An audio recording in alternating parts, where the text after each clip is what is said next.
Special thanks to my new patrons, Jay Schlatt and Mr. Amazing. Find out more at patreon.com/Volksgeist.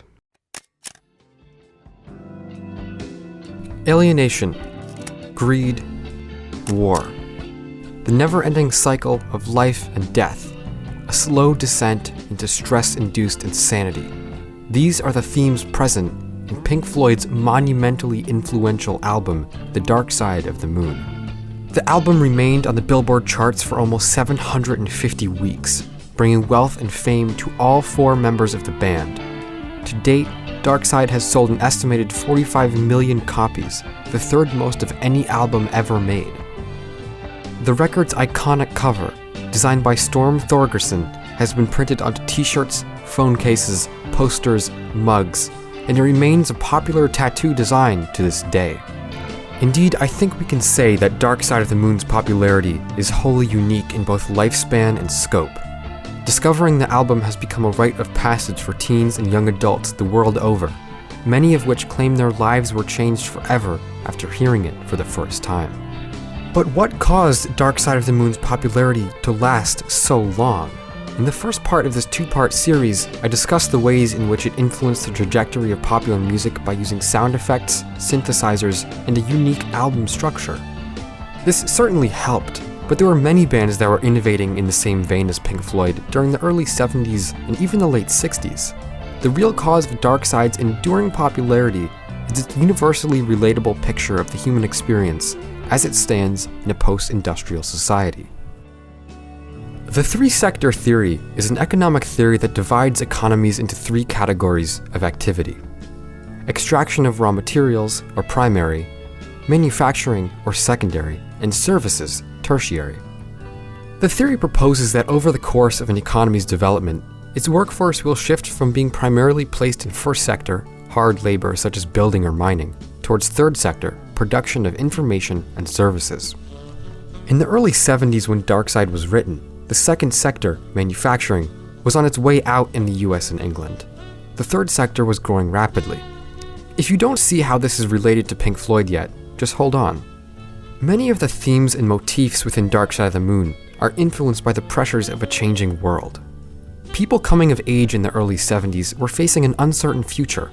While their parents might have worked in factories or practiced trades, the path towards making a reliable living was losing clarity with each passing year as the manufacturing of products was outsourced to poorer, less developed countries. Industries that focused on providing services and developing new technologies were beginning to grow. In many ways, this was liberating and progressive, but in others, it was stressful. I don't think that Pink Floyd meant to make such an all-encompassing album that would go on to define the cultural spirit across multiple decades. The band has stated over the years that they knew it was the best work they had made to date, but they didn't expect incredible success. The themes of insanity present throughout the album were primarily inspired by the mental breakdown of former bandmate Syd Barrett, and they weren't written as societal commentary. Pink Floyd were writing about their own experiences and feelings as busy touring musicians. It wasn't until much later with Animals and the Wall that they would dive into political and societal commentary. But it resonated with people. Youths throughout the Western world felt a lack of purpose in their lives because of the economical and societal factors I explained earlier. And as industry shifted, morality shifted with it. Dark Side of the Moon would come to serve as a soundtrack for the soul of the 20th century. When the members of Pink Floyd were children, around 5% of Americans were getting college degrees after high school. By the time they made Dark Side of the Moon, that number had more than tripled and would only continue to grow as time passed. Subjects that were previously seen as esoteric came into the public eye. Most people before the 60s and 70s didn't spend much time reflecting on the futility of modern life, the horrors of war, and the absurdity of social norms. The decline of religion, the Vietnam War, and the death of industry created the perfect storm to destroy the West's sense of meaning. Morality was no longer set in stone. Religiosity among the general public was decreasing rapidly. Progress was no longer tangible as it was in the age of American engineering and production. As we can see from the thousands of anti-war protests during the late 60s, the government went from being seen as a kindly protector to an ominous figure. As industry and morality leveled out, Music has turned its eyes to focus on hip-hop, while our societal concerns become more visceral in the age of always-on connectedness and terrorism. Darkside's immediate relevance has faded, but it remains an icon for good music everywhere, thanks to its relatable themes and progressive musicality. There are a handful of stories that have stayed with humanity since their creation, and will do so forever.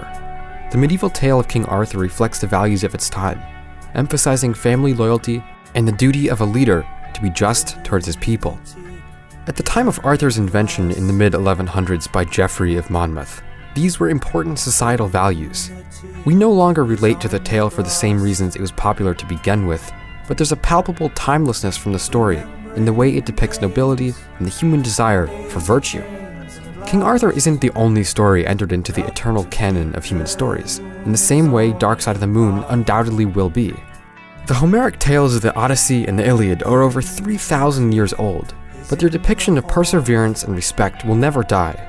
The moral lessons contained within these tales assisted in the creation of a thriving civilization. Stories inspire us to take action. That's why you feel like working out after watching an action movie. There must have been a similar effect on the men who heard Homer's epic poems so many thousands of years ago. Life was fragile during antiquity.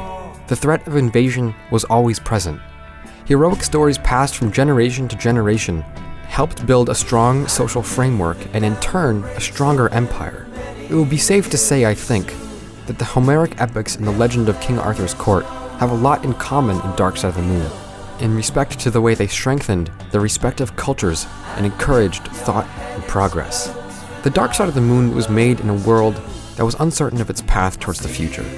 It presents themes that reflect the spirit of its listeners, whether entirely intentional or not. The album touches on the futility of living in an irreligious world, the pressures of modern life, and the confusion brought on by monumental social change. It helped listeners everywhere realize that they weren't alone in their thoughts and fears, and through that, come to terms with the brand new reality in front of them. It is for these reasons that The Dark Side of the Moon will last forever.